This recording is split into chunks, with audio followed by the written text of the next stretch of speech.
En başta bütün ailelerin korktuğu gibi enfeksiyon belirtisi olabilir, yüksek ateş. Ama tabii ateşin derecesi, değeri bizim için önemli. Eğer bir enfeksiyona bağlıysa müdahale etmemiz gereken bir ateş olur. Yok, enfeksiyona bağlı olmayan, mesela aşıya bağlı bir ateşse müdahale etmemizi çok da gerektirmeyebilir. Tabii nedeni bilinmeyen ateşler de olabilir. Asıl bunlardan korkmamız gerekiyor. Açık söyleyeyim, aslında bunların içinde en sık rastladığımız enfeksiyona bağlı. Viral ya da bakteriyel enfeksiyonlara bağlı olan ateşler. 6 ay 6 yaş arası çok sıklıkla ateş görünüyor ve de aslında en tehlikeli olan dönemde o dönem. Neden? Çünkü havale yapma riski olabiliyor. Bu açıdan dikkat etmek lazım. Ama az önce de dediğim gibi 38.2'yi geçmeyen ateşlerde çok da aslında müdahale etmek gerekmeyebilir. Yeter ki öncesinde bir havale öyküsü olmasın çocuğun. Aslında 37.6 bizim ateş başlangıç noktamız, ama 37.2'ye kadar da tolere ediyoruz. 37.2'den sonra ateş olarak değerlendiriyoruz. 38.2'ye kadarki ateş aslında vücudun savunma sistemini gösteren bir ateş. Orada çok da böyle aman aman bir müdahale etmeye gerek yok.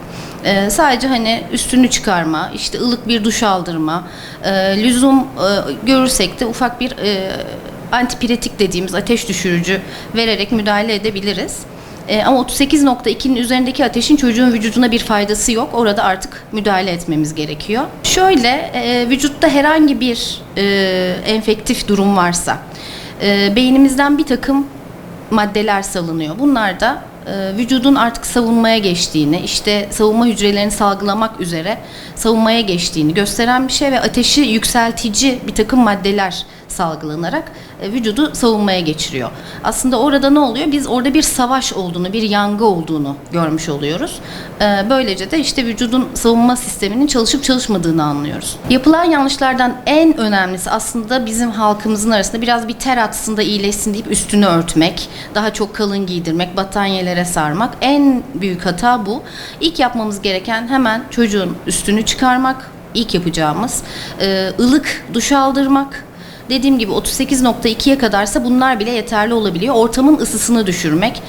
Normalde aslında biz oda ısısı ne diyoruz? Normal şartlarda 24-25 derecelerde olması gereken, eğer ateşli bir çocuk varsa 22 dereceye kadar çekip 30-35 derecelik bir suyla, ılık duş, soğukla asla değil, ılık bir duş aldırmak en önemli şey olacaktır. Bunlara rağmen düşmüyorsa bir ateş düşürücü ya da 37.2'leri geçen 38.5'ları gören bir ateş oluyorsa da bir ateş düşürücüyle araya uygun dozda ateş düşürücüyle, bu da çok önemli, araya girmek olabilir.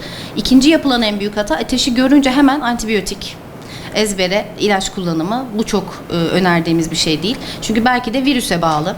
Belki de aslında dediğim gibi, az önce dediğim gibi aşıya bağlı bir ateş.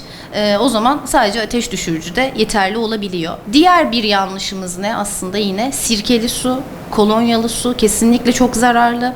Onlar daha çok vücuttan buharlaşmayla su kaybına yol açıp ateşi daha da körükleyebilir. Eğer evde yaptığımız bu uygun uygulamalar, dediğim gibi ılık uygulama, basit ateş düşürücüyle ateşimiz düşmüyorsa ateşi ya da dirençli seyredip çok sık aralıklarla çıkıyorsa, o zaman hemen en yakın sağlık kuruluşuna başvurmalarını öneririz. Eğer ateşle birlikte çocuğun bilincinde kaymalar, en önemli şey olarak işte beslenmede bozulma oluyorsa, ateşi evde ateş düşürücü, doktorumuzun önerdiği dozda ateş düşürücü vermemize rağmen düşüremiyorsak, çocukta garip kasılmalar, garip hareketler, gözde bir tarafa dikilmeler gibi hareketler oluyorsa kesinlikle hemen bir sağlık kuruluşuna başvurmalıyız. Hemen uzman yardımıyla ateşe müdahale etmeliyiz.